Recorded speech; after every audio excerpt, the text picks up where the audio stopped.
Sa bawat hakbang ng babae patungo sa kanyang mga pangarap, siya ay nagiging mas malaya at mas matatag. Hindi lang sa mundo kundi pati na rin sa kanilang sariling puso.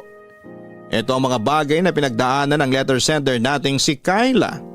Pero anong mga bagay ba ang kinakailangan niyang isakripisyo para makamit ang kalayaang kanyang hinahangad?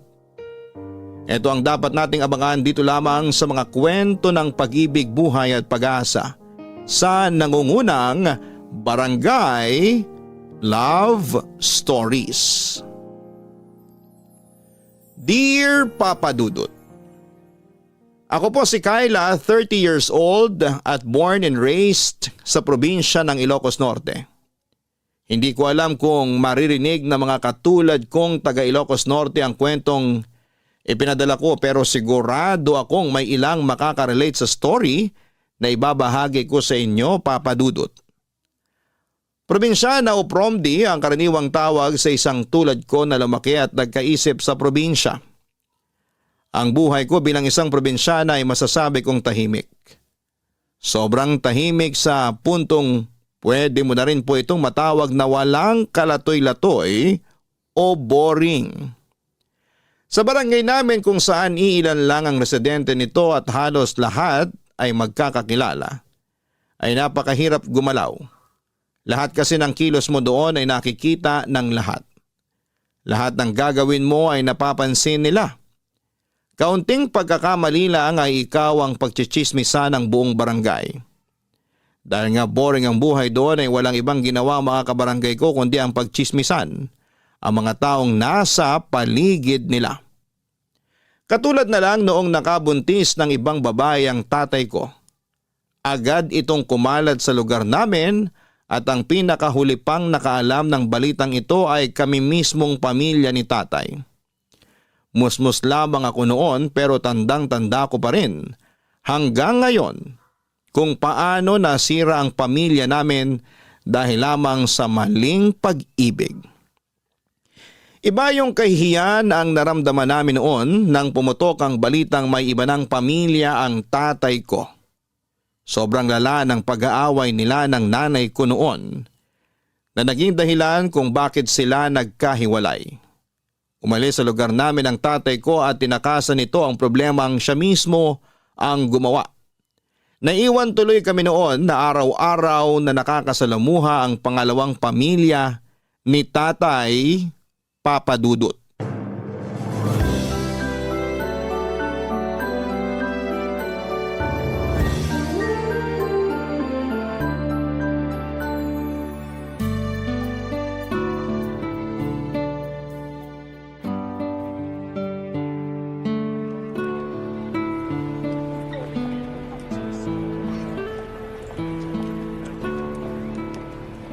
Ineng! Ineng! Kyla! Aling Josefa, bakit po? Sinong kasama mo rito sa simbahan? Mag-isa ka lang? Opo, mag-isa lang po ako. Bakit ka naman mag-isa lang? Nasaan ang nanay mo? Nasa trabaho po siya ngayon eh. Hinayaan ka niyang magsimba ng mag-isa lang? Anong oras na? Katatapos lang ng misa. Okay lang po yun. Hindi naman po ako magsisimba eh. Pupunta lang po ako sa kumbento para po maglinis. Hindi po kasi makakapunta ngayon dun si nanay kasi po may iba po siyang trabaho ngayon. Kaya ako na lang po yung inutusan niya. Diyos ko, kaawaan kayo. Hindi ka dapat hinahayaang lumabas mag-isa lang. Ano na bang nangyayari ngayon sa pamilya niyo? Dapat magsimba kayo, lalo na sa ganitong panahon na may kinakaharap kayong problema. Busy po sila lahat eh.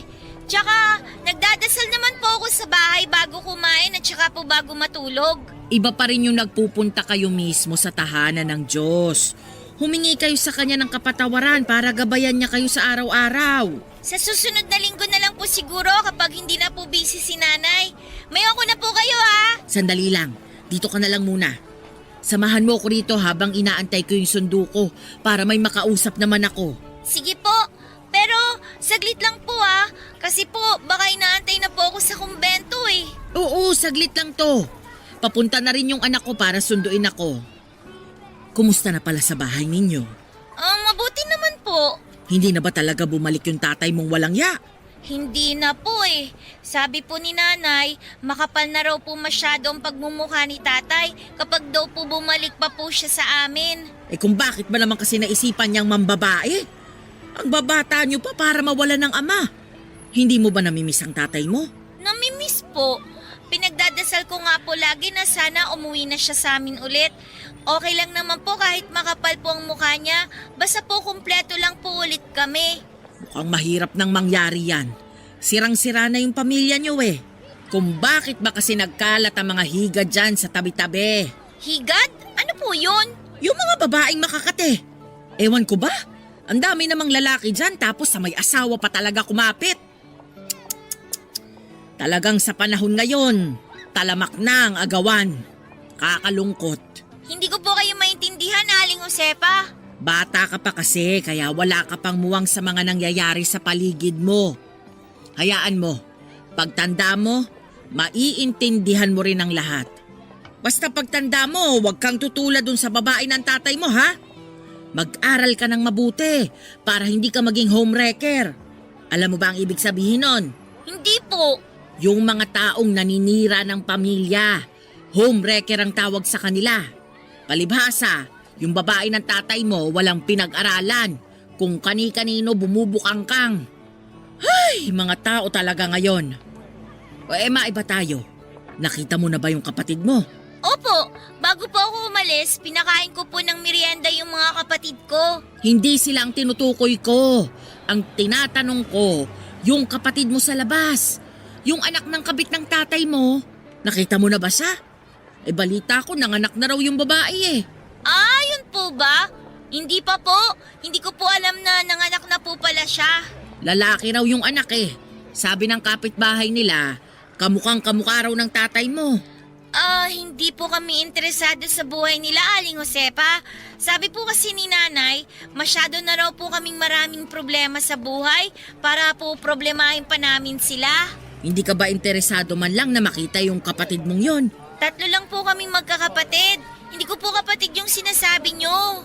Ay kung sa bagay, naiintindihan ko naman kayo kung ayaw ninyong tanggapin yung pangalawang pamilya ng tatay nyo. Ay maski ako rin naman, kapag nangyari yun sa akin, masasaktan din ako ng sobra. Mabuti na lang hindi nagloko yung asawa ko dati eh.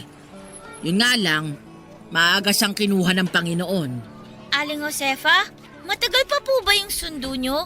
Baka po hinahanap na po kasi ako sa kumbento eh. O siya sige, mauna ka na at baka mapagalitan ka pa. Ang tagal din naman kasi ng sundo kong yun. Kung saan-saan pa yata nagpunta eh.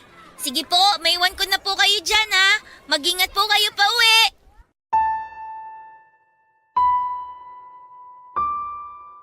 Ang kwento ng pamilya namin ay parang pelikula na napanood ng lahat.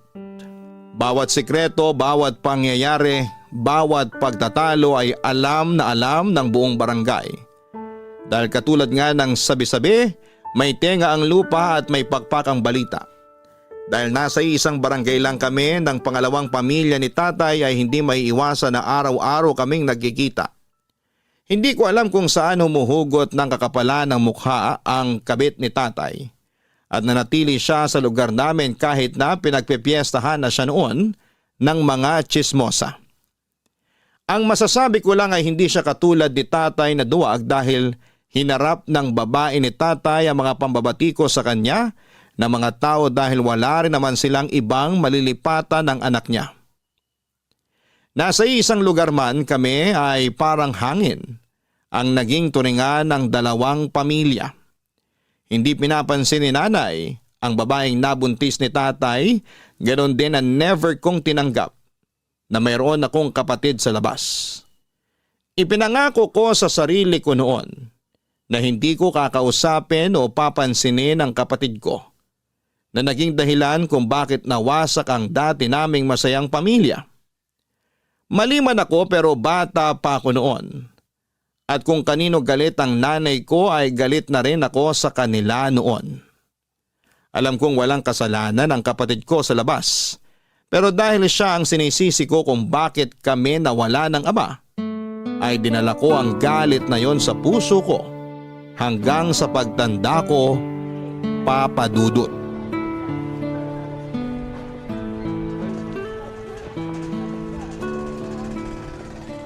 Aling Josefa, pabili naman po ako ng barbecue.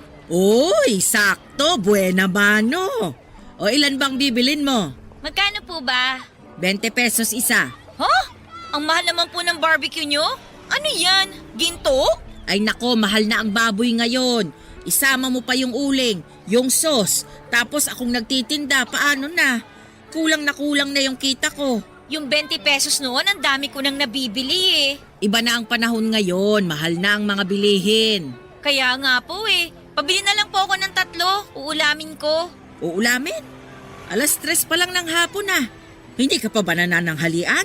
Nananghalian naman po ako, ang kaso nakita ko yung tirang tutong sa bahay. Sayang naman, kaya kainin ko na lang.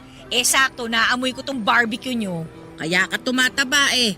Lamon ka kasi ng lamon. Shabby's the new sexy na po ngayon, Aling Josefa. Asus, dinipensahan mo pang pagiging matakaw mo.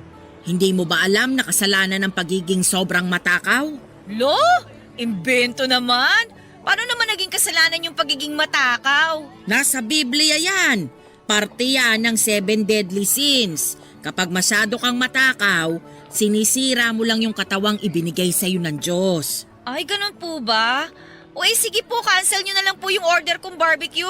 Baka magkasala pa ako. Ay wag na, nakasalang na oh. Wala nang bawian. Akala ko ba kasalanan na... Hingi ka na lang ng kapatawaran sa linggo. Magsimba ka. Kayo talaga, Aling Josefa. Emering kayo eh. Uy nga pala, dumaan dito yung kapatid mong si Raymond kanina. Ano naman pong kinalaman ko sa taong yun? Nakita ko yung mukha, puro sugat at pasa. Tinanong ko kung anong nangyari.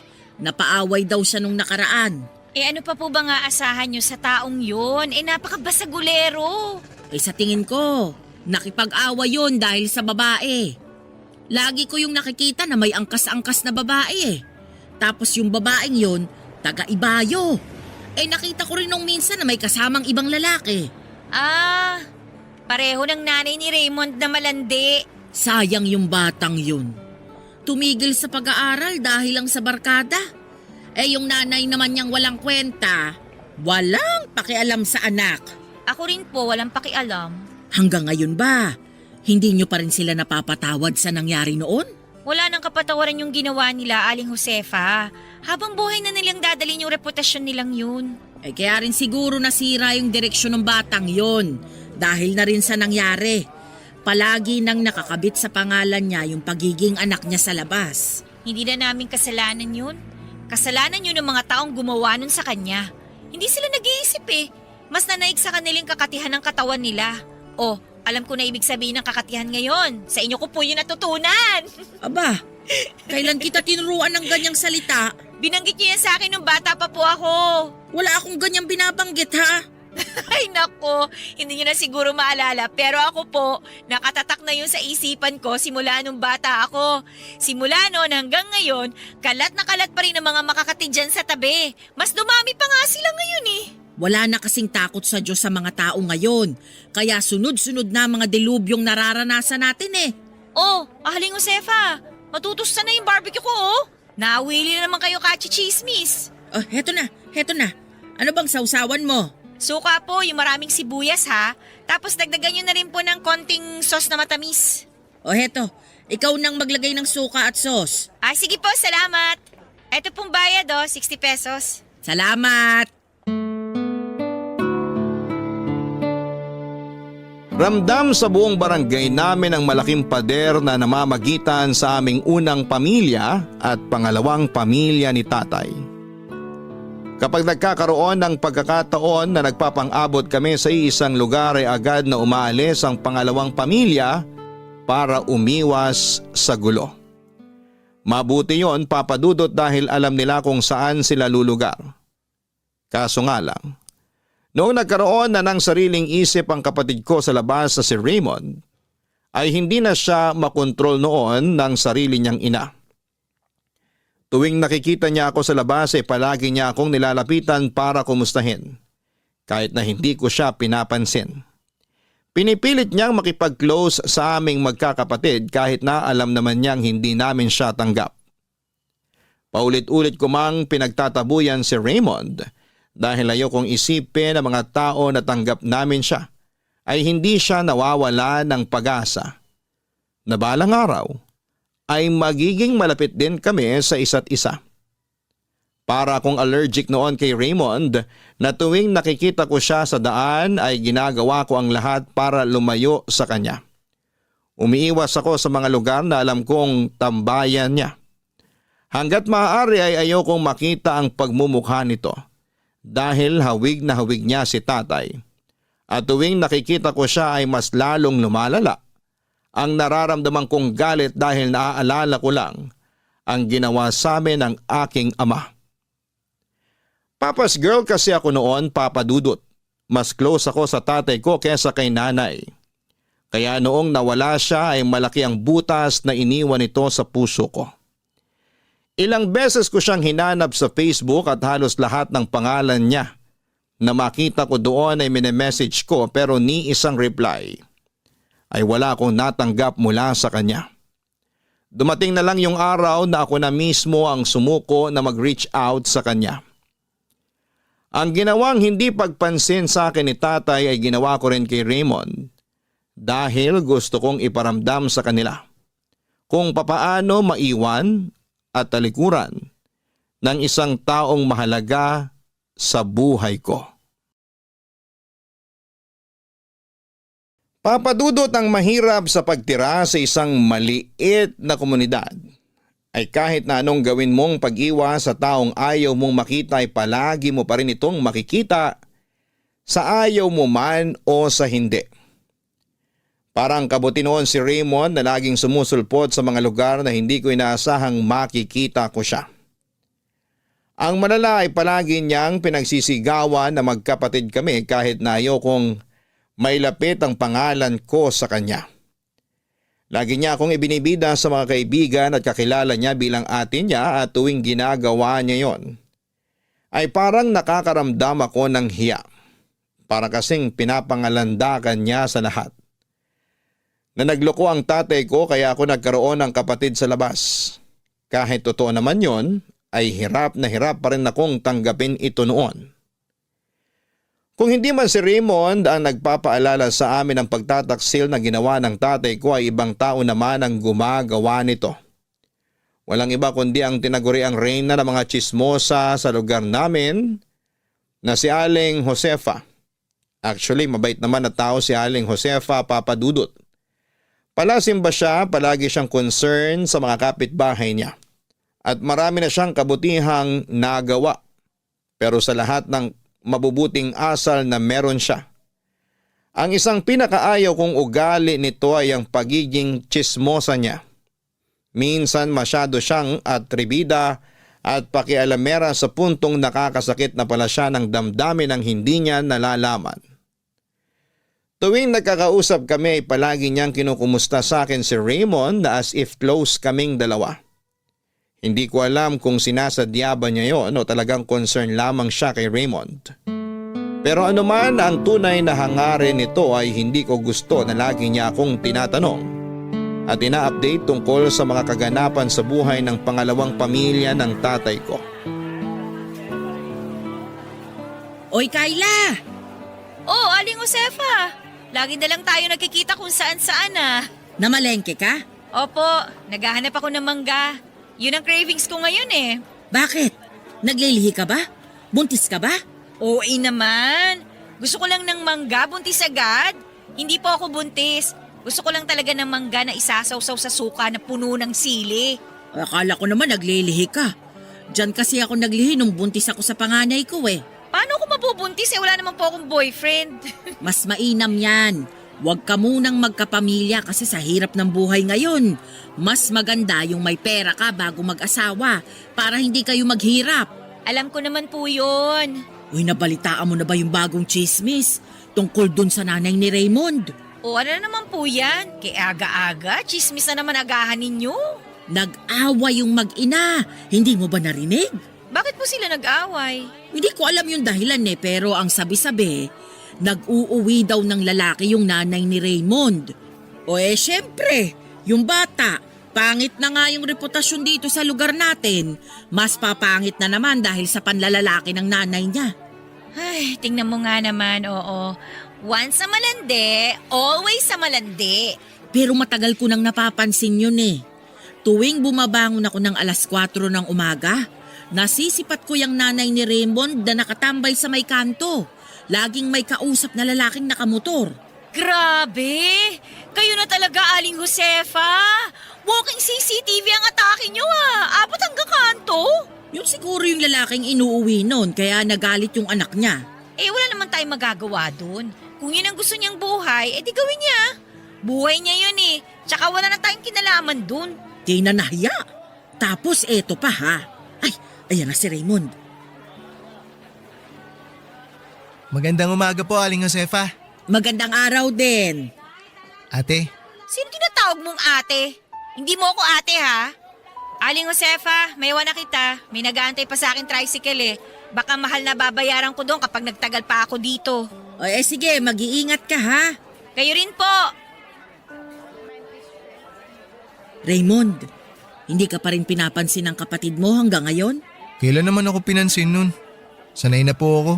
Pero naiintindihan mo naman siya kung bakit hindi ka niya pinapansin. Opo, naiintindihan ko naman po Alam ko naman po yung nangyari.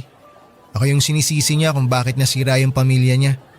Hanggang ngayon, kahit 18 taon na yung lumipas, galit pa rin siya sa akin na para bang ako yung nakagawa ng kasalanan.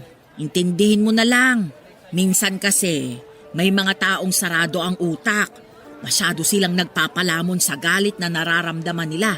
Kaya hirap na hirap silang magpatawad. Karapatan din naman po nilang magalit Nawalan sila ng tatay dahil sa nanay ko. Oo, pero sana, sa nanay mo na lang sila magalit at hindi sa'yo. Ay, ang hirap kasi ng sitwasyon nyo Dalangin ko na lang na balang araw, magkapatawaran na kayo. Kahit papano naman magkapareho pa rin kayo ng dugo na nananalaytay sa katawan ninyo. Ay, sana nga po. O maiba tayo. Totoo ba na lumayas ka sa inyo? Lumayas? Saan naman po galing yung balitang yan? Narinig ko lang kanina dito mismo sa palengke. Nag-away daw kayo Oy, bakit? Anong pinag-awayan ninyo? Wala po kami pinag-awayan. Tsaka wag nyo na lang po intindihin yun. Sa amin na lang po ni nanay yun. Totoo ba na may lalaki siyang inuuwi sa inyo kaya ka nagalit? Bahala po kayo mag-isip, Aling Josefa. Maiwan ko na po kayo. Teka, sandali lang. Marami pa akong itatanong sa'yo, Raymond. Hindi ako required na tanggapin o mahalin ang kapatid ko sa labas, lalo na kung siyang dahilan ng pagkasira ng pamilya namin. Kahit konsensyahin pa ako ni Aling Josefa ay hindi ko magagawang ituring na kapatid si Raymond dahil puno pa rin ng puot at pagkasuklam ang puso ko noon sa kanya. Kahit pa sabihin ng mga taong magkapareho kami ng dugong nananalaytay sa katawan namin ay wala akong pakialam, Papa Dudut. Ang nakakainis, kami ang biktima kaya dapat ay kami ang kampihan ng mga tao. Pero sa pagdaan ng panahon, mas nakakuha pa ng simpatya ang pangalawang pamilya ni tatay dahil sa ginagawa naming pag-iitsapwera sa kanila. Lumalabas na parang kami pang masama. Kesyo kahit ano raw ang gawin kong pagdideny ay kapatid ko pa rin si Raymond kaya dapat ay tanggapin ko na lamang daw ang katotohanan. Hindi raw maganda sa tao ang nagtatanim ng sama ng loob at galit. At dapat daw pagpapatawad ang inuuna ng puso ko.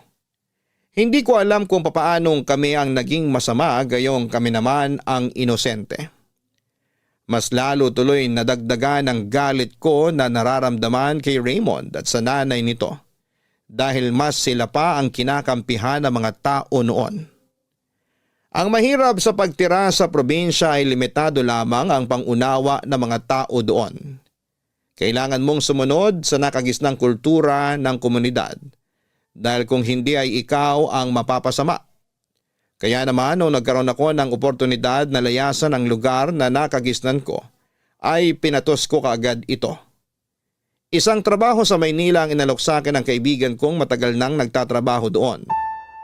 Pumayag akong kunin ang trabahong alok nito para lamang matakasan ko ang buhay ko sa probinsya, Papa Dudut.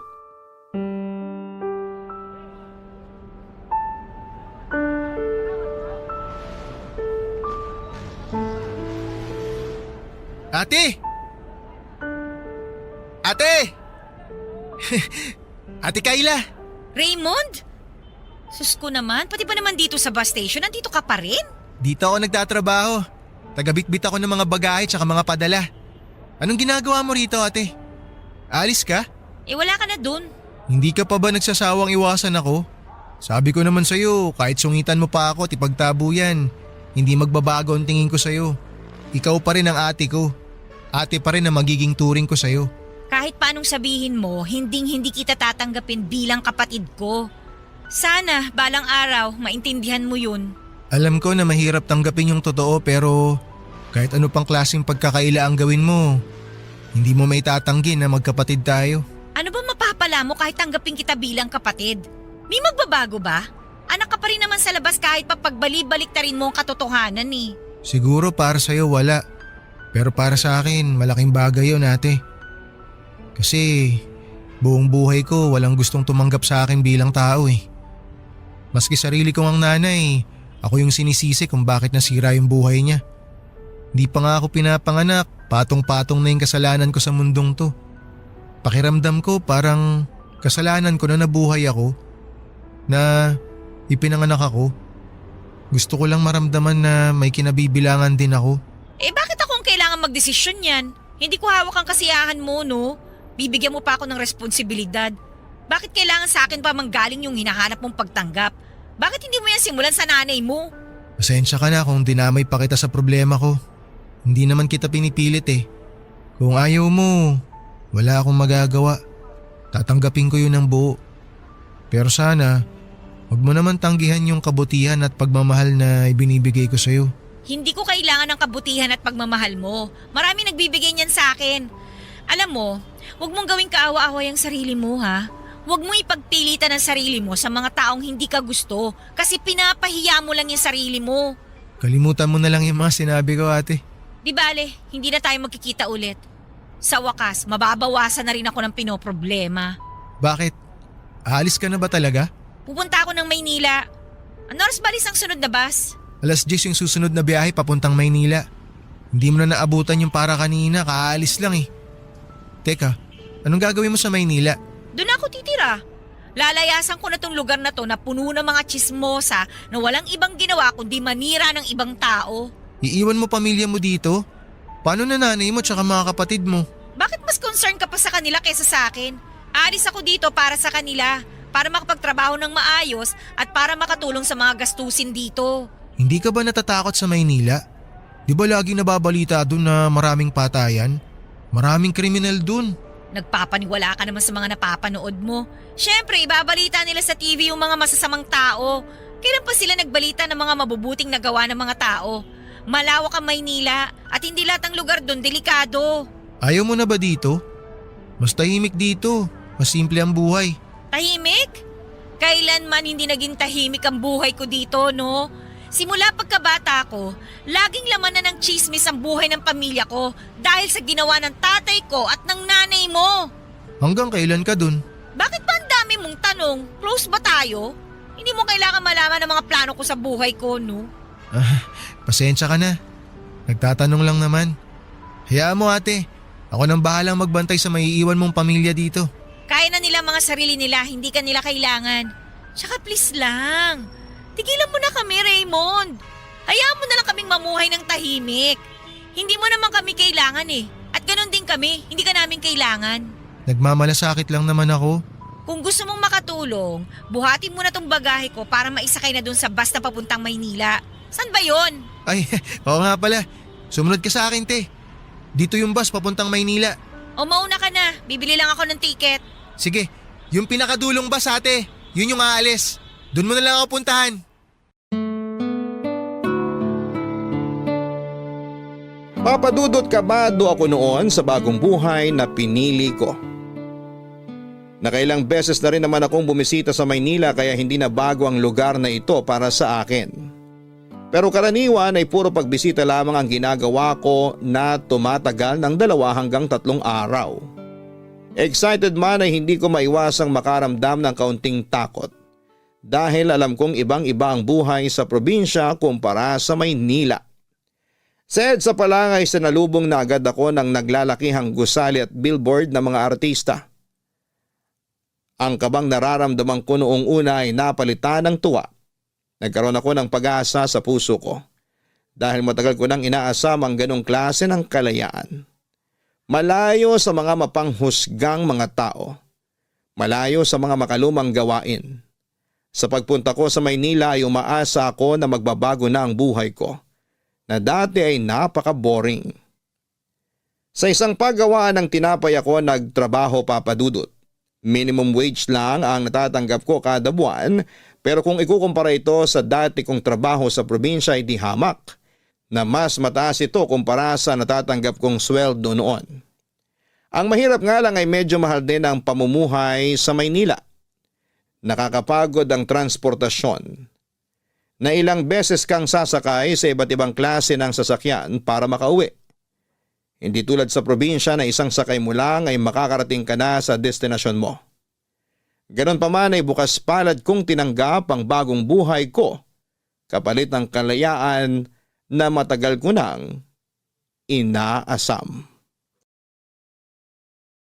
Papa Dudut, hindi may kakaila na marami talagang oportunidad sa Maynila kumpara sa probinsya. Pero hindi rin may tatanggi na mas mahal ang mga gastusin sa Maynila.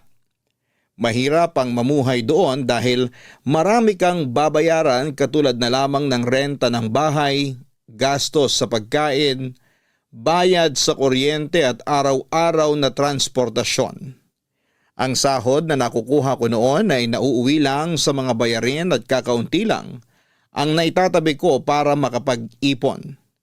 Hindi ko tuloy noon magawang mamasyal o mamili man lang ng mga bagay na gusto kong bilhin kahit na nagkalat ang mga mall sa Maynila. Dahil naghihigpit ng sinturon sa mga sumunod na taon ay hindi na muna ako umuwi sa probinsya. Tuwing Pasko at Bagong Taon, kasama ko sa mga selebrasyon ng mga boardmates ko na nagsilbi ng pangalawa kong pamilya. Kahit papaano, nakapagdadala naman ako ng kaunting pera sa bahay at malaking tulong na yon. Lalo na't noong panahon na yon, ay ako lang ang may trabaho sa aming magkakapatid. Mahirap malayo sa sariling pamilya pero ang pangungulila ko mula sa kanila ay napawi dahil sa mga bagong kaibigan na nakilala ko. Malaki rin ang naitulong ng pagkakaroon ko ng boyfriend. Sa Maynila na ako nakakilala ng lalaking minahal ko, Papa Dudut. Itago na lang natin siya sa pangalang Peter. Nakilala ko siya dahil katulad ko rin siyang boarder na nangungupahan sa tapat ng boarding house namin. Mula siya sa Samar at mabilis kaming nagkahulugan ng loob. Dahil pareho kaming galing sa probinsya at pareho ring wala ng ama. Ang pagiging malapit namin sa isa't isa ay nauwi sa pag-iibigan. Oh, heto na yung order mong ulam, adobong sitaw. Salamat. Ilang taon na tayo kumakain sa karinderya na to pero hanggang ngayon, yung adobong sitaw pa rin talaga yung palagi mong binibili. Hindi ka pa ba nagsasawa dyan? Hindi. Kahit araw-arawin ko pa to, never ako magsasawa dito. Ano bang espesyal sa ulam na yan? Tinikman ko yan nung nakaraan, wala namang kakaiba eh. Katulad lang din yan ng ibang adobong sitaw na natikman ko na dati. Ito kasi, katulad mismo ng luto ng nanay ko. Parehong-pareho sila ng timpla tsaka pagkakaluto. Hindi overcook yung sitaw kaya talagang malutong siya kainin. Hindi rin masyadong maalat yung sarsa. Sakto lang yung tamis tsaka asim. As in kung wala ako dito sa Maynila, aakalain ko talagang si nanay ang nagluto nito. Hindi ko alam na yan pala yung paborito mo. Hindi naman sa ito yung paborito ko. Ayoko nga ng gulay nun eh. Pero kapag kasi kumakain ako nito, feeling ko nasa probinsya na rin ako eh. Natitikman ko yung mga lutong bahay na kinakain ko noon. Pagbigyan mo na kasing nanay mo. Umuwi ka rin sa inyo kahit isang beses sa isang taon lang. Tapos, isama mo na rin ako para maipakilala mo ako sa pamilya mo. Wag na, sayang yung pera. Alam mo ba kung magkano gastos pa uwi at pabalik doon? Magkano ba? Mahigit 2,000. Tapos anong gagawin ko doon? Magbabakasyon, gastos ulit. Mas maganda na yung pera na lang ipadala ko sa kanila para tipid. Tsaka may video call naman eh. Nakakapagkita naman tsaka nakakapag-usap pa rin naman kami kahit magkalayo. Kahit na. Iba pa rin yung nakakasama at nahawakan mo sila ng personal. Hindi na kailangan yun. Ayaw mo lang ako ipakilala sa kanila eh. Hindi talaga. Masyado pang maaga eh. 2 years mo na akong boyfriend. Maaga pa rin ba yun? Maniwala ka sa akin, masyado pa talagang maaga. Tsaka, kapag nag-uwi ako ng lalaki sa amin, pagpipiestahan na naman ako ng mga chismosa doon. Tsaka na lang, kapag sure na. Ibig mo bang sabihin hindi ka pa sure sa akin? Alam mo, mahirap maging sure sa mga bagay-bagay. Aminin man natin o sa hindi, marami pa tayong kailangan pagdaanan tsaka maranasan para masabi nating okay na to, na pwede na tayong bumuo ng sarili nating pamilya. Eh, ikaw ba? Ready ka na ba? Pamilya agad? Hindi pa, oy. O yun nga, di ba? Kapag ipinakilala kita sa pamilya ko, dapat ready ka na sa mga ganung bagay. Sayang naman yung effort kapag hindi rin naman pala tayo magtatagal, no? Iniisip mo ba na hindi tayo magtatagal? Dumaan na yung isipin na yun sa utak ko. Yung 2 years kasi, marami pa tayong pwedeng gawin para maging thrilling yung relasyon natin eh. Pero paano kung dumating tayo sa punto na nagawa na natin lahat? Na nakakaramdam na tayo ng pagkasawa sa isa't isa? Pipiliin pa rin ba nating magstay o hindi na? Yung mga ganung bagay yung mga iniisip ko eh. Sa ngayon, wala pa kasi tayo sa ganung sitwasyon. So aantayin mo muna mangyari yon. Oo naman. Kapag nalampasan na natin yun, ibig sabihin lang, sure na talaga tayo sa isa't isa. Eh di matagal pa bago mo ako maipakilala sa pamilya mo niyan. O bakit? Hindi mo ba kaya magantay ng ganong katagal? Kaya naman. O yun naman pala eh. Eh di wala nang problema. Wala naman talagang problema. Nabanggit ko lang naman na baka gusto mo akong isama kapag nagbakasyon ka. Hindi pa kasi ako nakakapunta sa norte. Hayaan mo, makakarating ka rin doon. Ako pa magiging tour guide mo kung gusto mo. Talaga? Oo naman. Sinabi mo yan ha? Wala nang bawian. Oo naman. Ba't ko naman babawiin yung sinabi ko? Tsaka sigurado rin naman ako na kapag ako yung bibisita sa probinsya nyo, siguradong itutour mo rin ako, di ba? Gusto mo rin pumunta sa amin? O bakit? Wala ka bang planong ipakilala ako sa pamilya mo? Meron naman pero matagal na rin ako hindi nakakauwi sa amin eh. Tingnan mo, pareho lang din naman pala tayo eh. Saka na nga lang natin pag-usapan ulit yan kapag may plano na talaga tayong umuwi. Kain na muna tayo.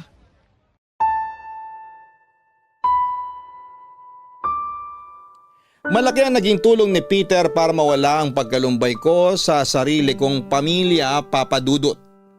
Lalo na taon na simula ng huli kaming nakauwi noon sa amin. Si Peter na ang nagsilbing pinakamalapit na tao sa akin habang nakatira ako sa Maynila. Siyang naging kaagapay at sandigan ko sa bawat problemang dumarating sa buhay ko. Sa kanya ako humuhugot ng lakas at inspirasyon sa bawat hamong kinakaharap ko noon. Sobrang mapagkakatiwalaan si Peter sa lahat ng bagay. Napaka matulungin niyang tao at marespeto pagdating sa mga desisyong ginagawa ko sa buhay. Pangalawa siya sa 5 magkakapatid at tanging siya na lamang ang inaasahan ng kanyang pamilya na mag-ahon sa kanila sa kahirapan. Dahil siya lang ang matapang at marunong dumiskarte para sa laban ng buhay. Noong naging boyfriend ko si Peter ay umalis ako sa boarding house namin at sumama ako sa kanya para magsama kami sa iisang bubong. Naging live-in partner kami at napakalaking tulong noon dahil nagkaroon ako ng kahati sa mga gastusin sa pang-araw-araw. Tumagal ng 3 taon ang pagsasama namin ni Peter hanggang sa nagkaroon ng bunga ang pag-iibigan naming dalawa. Wala pa akong planong maging ina noon kaya nagulat ako nang nakumpirma kong nagdadalang tao ako, Papa Dudut. Masaya ako sa balitang yon dahil magkakaroon na kami ng anak ni Peter. Pero ang hindi ko inakala, ang balitang yun na rin pala ang magiging dahilan kung bakit ang relasyon namin ni Peter na matagal naming inaalagaan ay mauwi lang pala sa hiwalayan.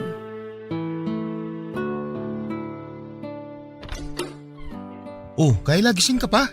Gabi na. Inaantay talaga kitang makauwi. Sabi ko naman sa'yo, mauna ka na magpahinga kasi gagabihin ako ngayon. Kumain ka na ba? Oo, kumain na ako kanina habang nag-aantay na masasakyan pa uwi. Ikaw? Tapos na ako. Halika rito, maupo ka muna. Maliligo lang ako saglit para sabay na tayo matulog. Hindi, teka, sandali lang. Dito ka muna. May gusto lang muna akong sabihin sa'yo. O sige.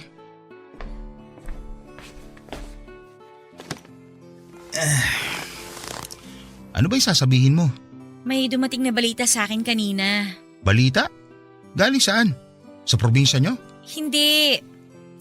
Galing ako sa klinik kanina. Nagpa-check up ako. May gusto lang sana akong ikumpirme. Klinik? Masama ba ang pakiramdam mo? May dinaramdam ka bang sakit? Peter, buntis ako. 4 weeks. Ha? Buntis? Buntis ka? Oo. Magiging tatay ka na. Hindi pwede to. Ha? Ano ibig mong sabihin hindi pwede? Hindi ka pwedeng mabuntis, Kyla. Hindi ka dapat mabuntis. Teka. Hindi kita maintindihan. Bakit naman? Maliit pa naman yan, di ba? Baka pwede pa natin gawa ng paraan. Magtatanong ako sa kakilala ko kung may kakilala siya magtatanggal niya sa tiyan mo. Magtatanggal ng ano? Sandali, sinasabi mo bang ipalaglag ko tong bata? Oo. Bakit? Gusto mo ba ipanganak yan? Hindi pwede. Magkakaroon ng gulo kapag nangyari yan. Ha? Anong gulo? Ano ba pinagsasabi mo? Naririnig mo ba yung gusto mo mangyari? Hoy, Peter! Anak natin to! Ba't ko to ipapalaglag? Hindi mo kasi naiintindihan eh. Hindi ka pwedeng mabuntis. Bakit nga?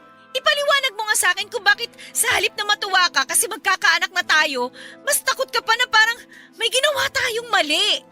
Ay, sorry pero hindi kasi dapat itong mangyari. Umayos ka nga, Peter. Ano ba talagang gusto mong sabihin? May pamilya na ako. May asawa na ako sa probinsya namin. Kaya hindi kita mapapanagutan pati na rin yung bata sa sinapupunan mo. Ano? Teka, may asawa? Paano? Kailan ka ba nagkaroon ng asawa? Pinagloloko mo ba ako?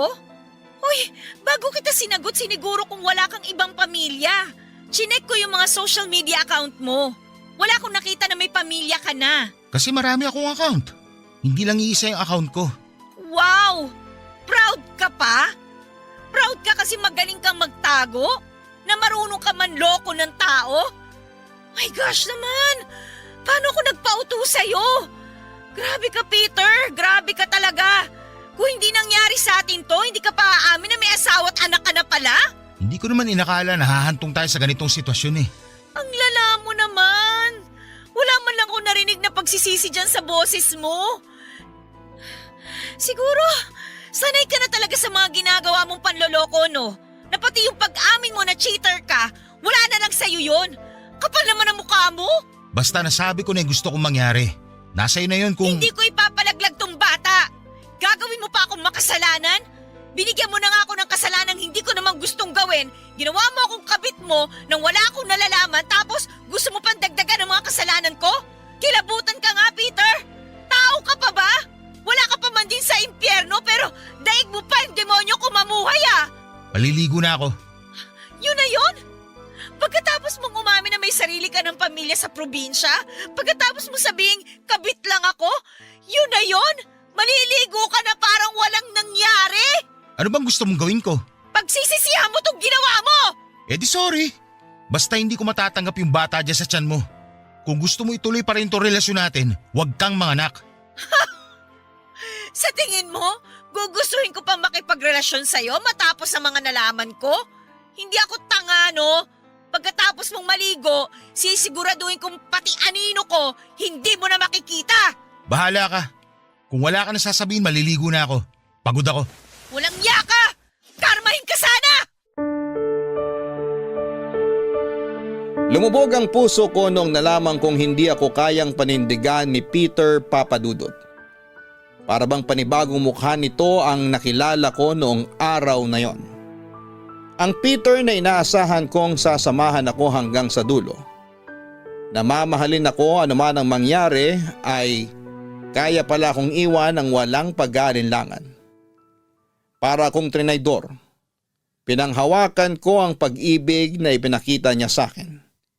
Hindi ko alam na ang pag-ibig na yon ay madali lang din palang mabasag. Papadudot masakit na hiniwalayan ako ni Peter ng walang pagsisisi.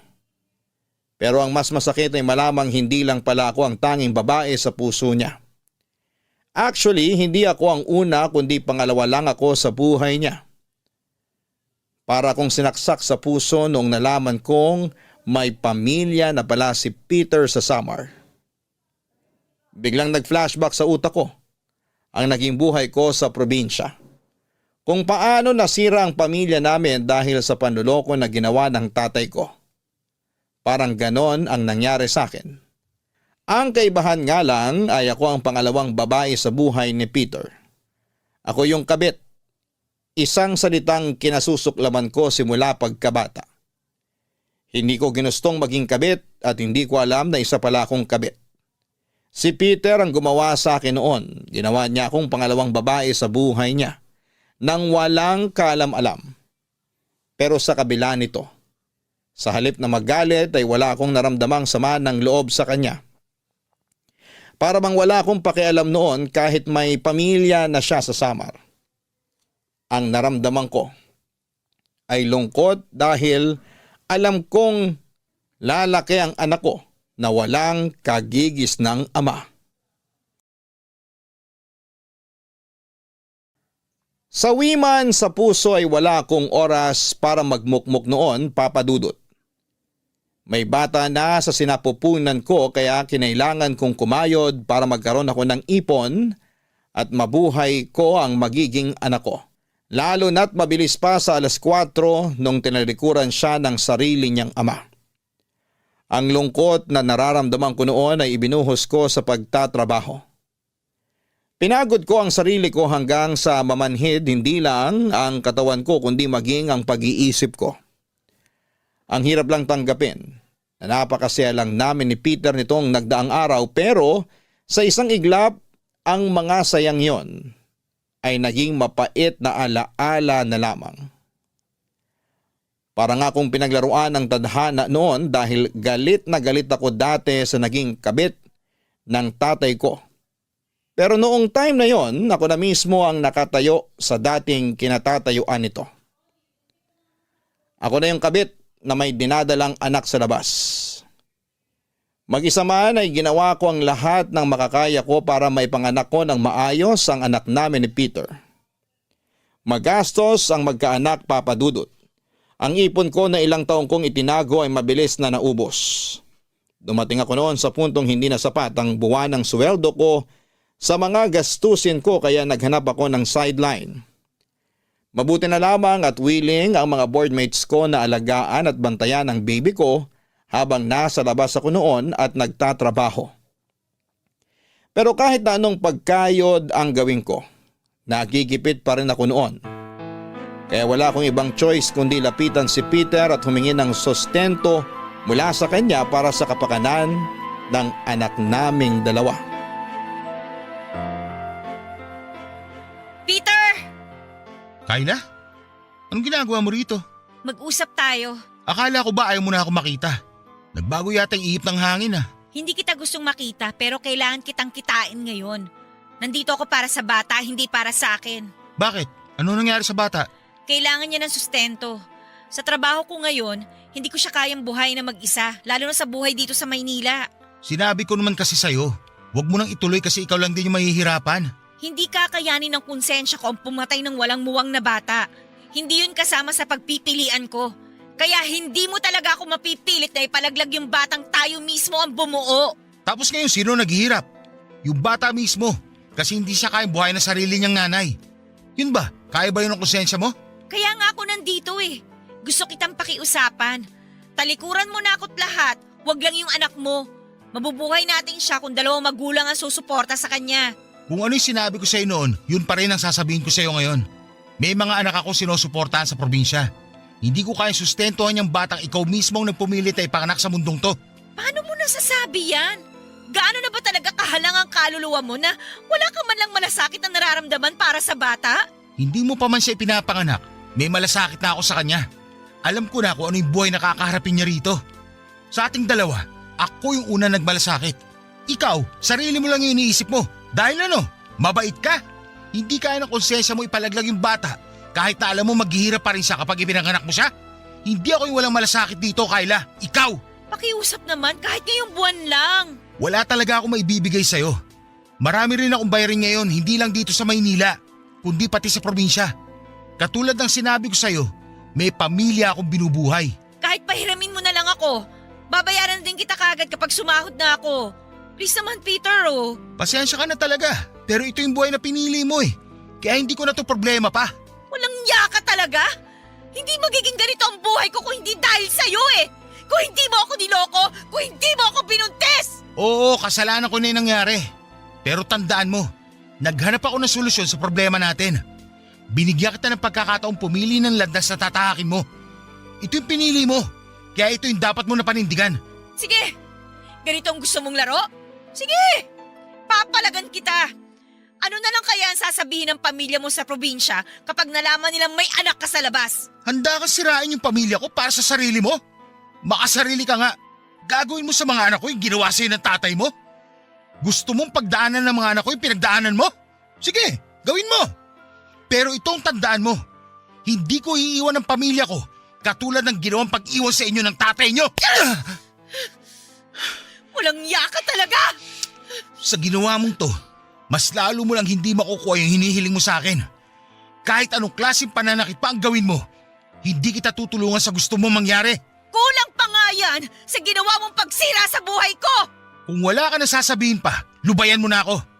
Mas maganda nga huwag na tayo magkita ulit. At binabalaan kita, Kayla. Kapag sinira mo ang pamilya ko, sisiguraduhin kong pagsisisir mo yung gagawin mo. Umalis ka na! Papa Dudut, hindi ko alam kung saan humuhugot ng kakapalan ng mukha ang mga lalaking nag-iipon na mga babaeng lolokohin nila na agad ding tatakbuhan kapag nadisgrasya nila ito.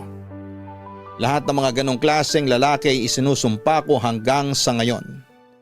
Wala silang ibang ambag sa mundong ito kundi perwisyo sa mga kababaihan at pamilyang kanilang sinisira.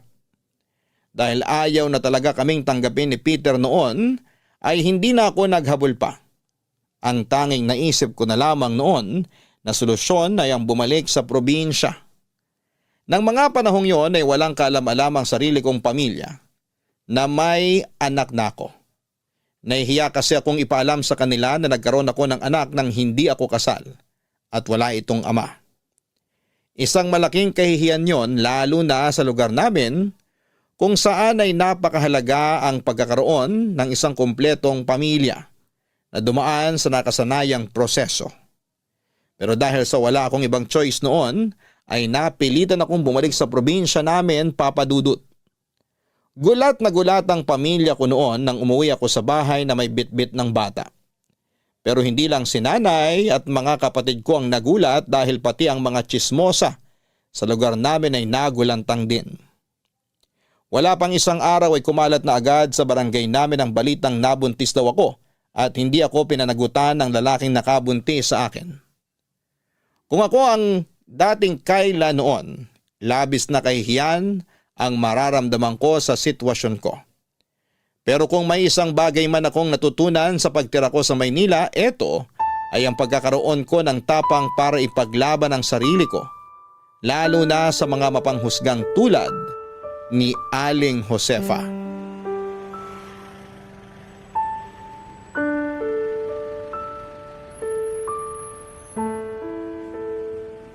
Kayla! Kayla! Sa wakas naman nagpang-abot na tayo. Oh, kayo po pala, Aling Josefa. Bakit po? Ay wala naman. Mangungumusta lang naman ako. Ang tagal mo ring hindi umuwi dito sa atin eh.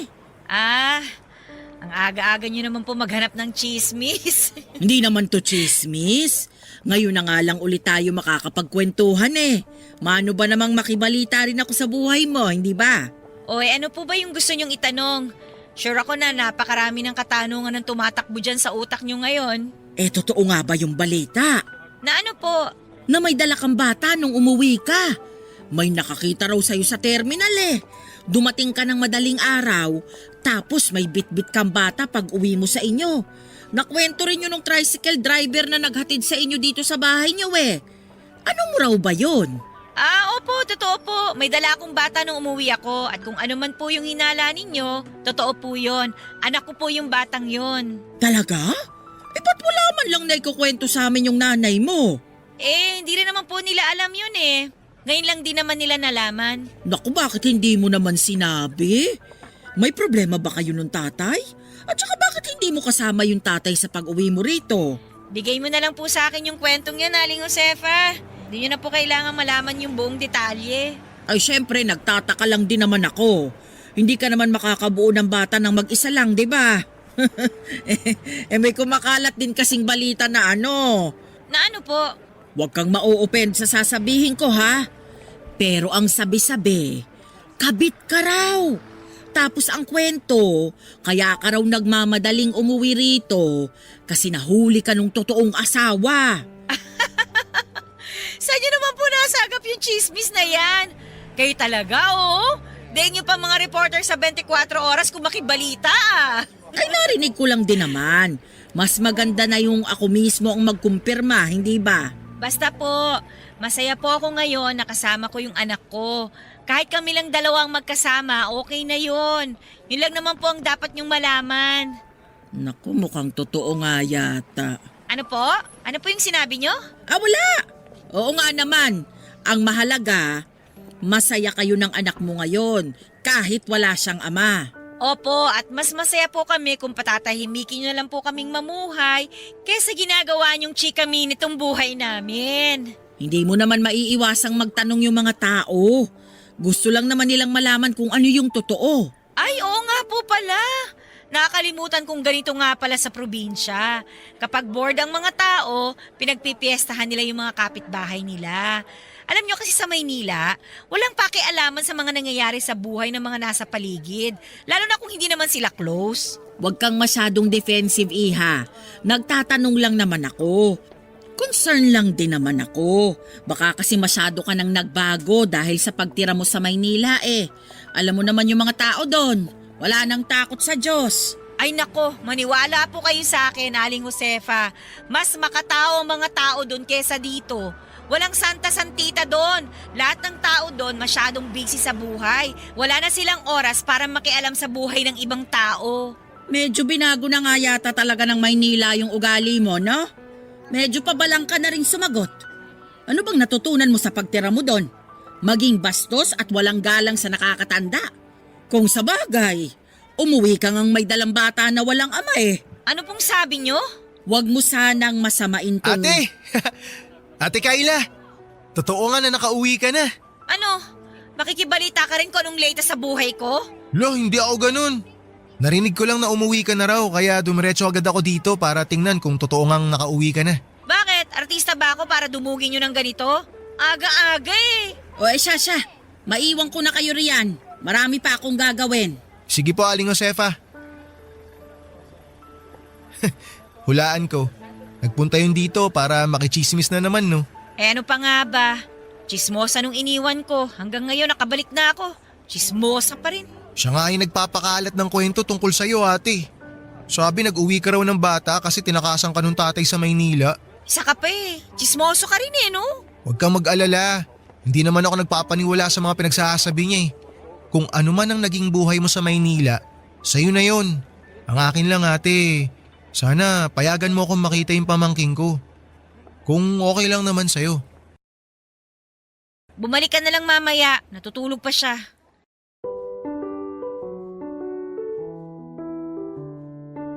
Sa lahat ng tao ay hindi ko inaasahan na si Raymond ang magiging kakampi ko sa probinsya. Katapat ang mga taong judgmental. Nakaramdam ako ng kaunting kasiyahan noong ipinagtanggol ako ni Raymond sa harap mismo ni Aling Josefa. Noong nagkaroon ulit kami ng sagutan sa harap mismo ng publiko. Ang taong pilit kong itinataboy noon ay nanatili ang paggalang at pagtrato niya sa akin bilang kapatid. Dahil sa mga pinagdaanan ko sa Maynila ay nagbago na totally ang pagtingin ko sa buhay, lalo na ngayon na ang anak ko ay bunga rin ng isang makasalanang pag-ibig. Naisip ko na katulad ng anak ko ay walang kasalanan si Raymond sa mga nangyari noon. Hindi niya ginusto na naging bunga siya ng pagtataksil. Hindi niya ginusto na masira ang pamilya namin. Hindi niya ginusto na maging anak siya ng kabit. Ganon din ang anak ko na walang kinalaman sa mga kasalanang ginawa namin ng tatay niya. Ngayong mas naliwanagan na ang pag-iisip ko. Sinubukan kong humingi ng kapatawaran sa mga inasal ko kay Raymond. Pinatawad naman niya ako, Papa Dudut. Simula noon ay unti-unti ko rin siyang tinanggap bilang half-brother ko. Bilang kapalit nito ay naging maayos na tito si Raymond sa pamangkin niya. Kahit na walang ama ang baby ko, ang mga kapatid ko na ang tumayo bilang pangalawa nitong magulang. Hanggang dito na lamang po ang kwento ko, Papa Dudut. Bago ko tapusin ang sulat ko ay gusto ko lang sanang mag-iwan ng isang mahalagang leksyon para sa lahat ng nakikinig ngayon. Totoo ngang mas mabuti ang mamuhay ng walang galit sa puso. Ito ang tunay na kalayaan na kailangan nating asamin. Yun lang po at maraming salamat po. Ang inyong forever kapuso at kabarangay, Kayla. Maraming salamat sa pagbabahagi ng iyong kwento, Kayla. Mga kabarangay, ang kalayaan ang nagbibigay sa atin ng pagkakataon na magsimulang muli. Para natin tuluyang makamit ang kalayaan na ito, ay kailangan nating alisin ang galit at puot sa ating puso. Dahil ang pagpapatawad ang nag-aalis ng mga masasamang alaala ng nakaraan. Sa pamamagitan nito ay nakakamta natin ang tunay na kapayapaan sa ating buhay. Hanggang sa muli, ako po ang inyong si Papa Dudut sa mga kwento ng pag-ibig, buhay at pag-asa sa Barangay Love Stories number 1. Barangay Love Stories. Barangay Love Stories. Napakasakit na nangyari kay letter sender. Pero buti sa uli, naging maayos pa rin ang buhay niya. Anong say mo sa Barangay Love Stories na ito? Pagkwentuhan natin sa comment section yan.